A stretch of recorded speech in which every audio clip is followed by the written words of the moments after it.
The solar winds hacking blame. The Putin is a murder rant.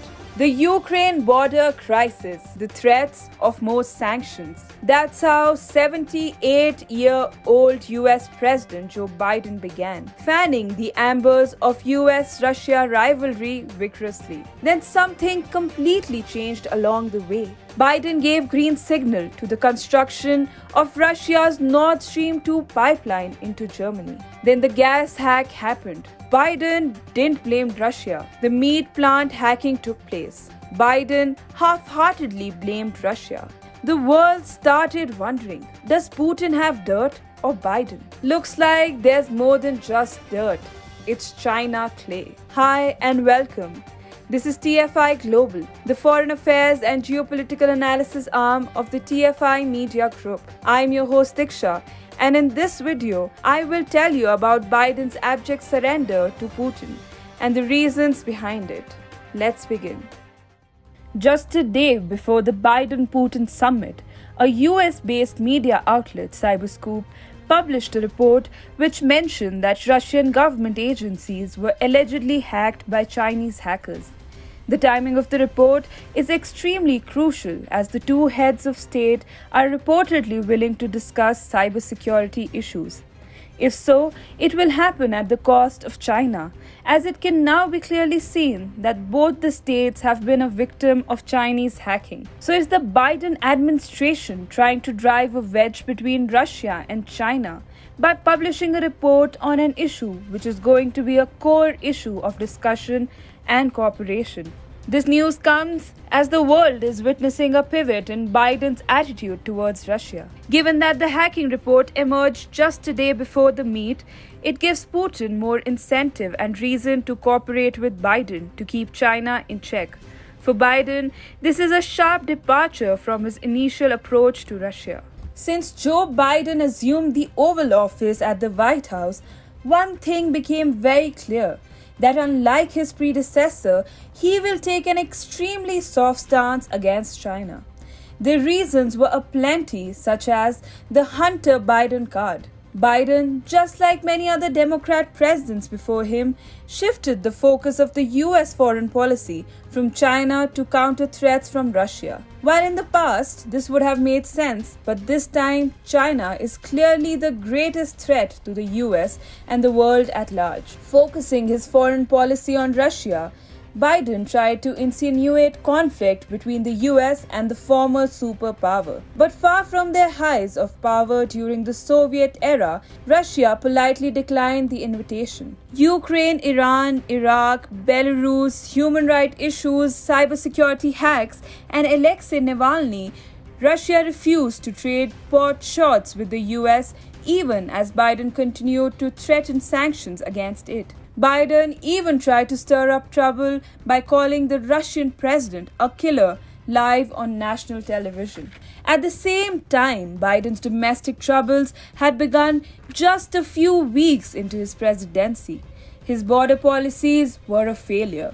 The transgender order faced massive backlash, and the rising stimulus checks meant that inflation was on the rise. With all the domestic troubles impeding Biden, he needed an external distraction. And the Russian angle was not working quite well as it has in the past. But Biden could not have dared to antagonize China. The paper dragon held the Hunter Biden card, which could have jeopardized the US president's political career. His son Hunter Biden had massive business dealings with the Chinese state when Joe Biden was vice president during the Obama administration. The left-leaning mainstream media in the US did well to subdue the issue domestically, and Biden placated China at the international stage. From getting soft on the Taiwan issue to almost justifying the Chinese actions in Xinjiang, and then again almost rescinding genocide tag over China's treatment of Uyghurs, Biden did well to keep China in his arms. But back home, his foreign policies became a constant subject of debate. A lack of bipartisan support meant that Biden was unable to push through his domestic agenda and was unable to rouse up support among the Republicans due to his failure to target China.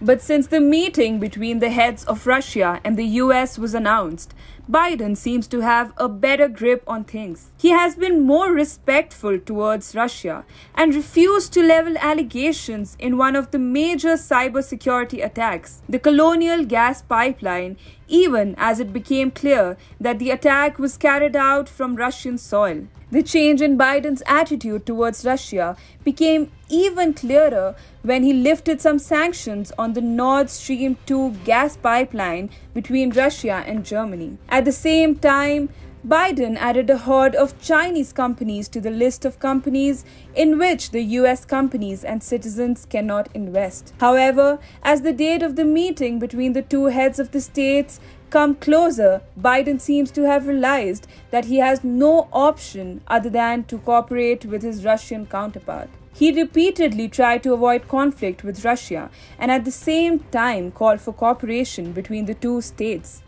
Putin has also realized that cooperation with the US would be fruitful for the Russian Federation as it will give it an upper hand in relation to Russia's relations with China. Observing the monumental shift which was happening in the US, Putin seized the opportunity, and while the G7 met in the UK, Putin told NBC's Keir Simmons, "Well, even now, I believe that former US President Donald Trump is an extraordinary individual, talented individual. Otherwise, he would have not become US President." Putin used some adulatory adjectives for Trump like extraordinary, talented, and colorful. Incidentally, Donald J. Trump was well known for his hard stance against China.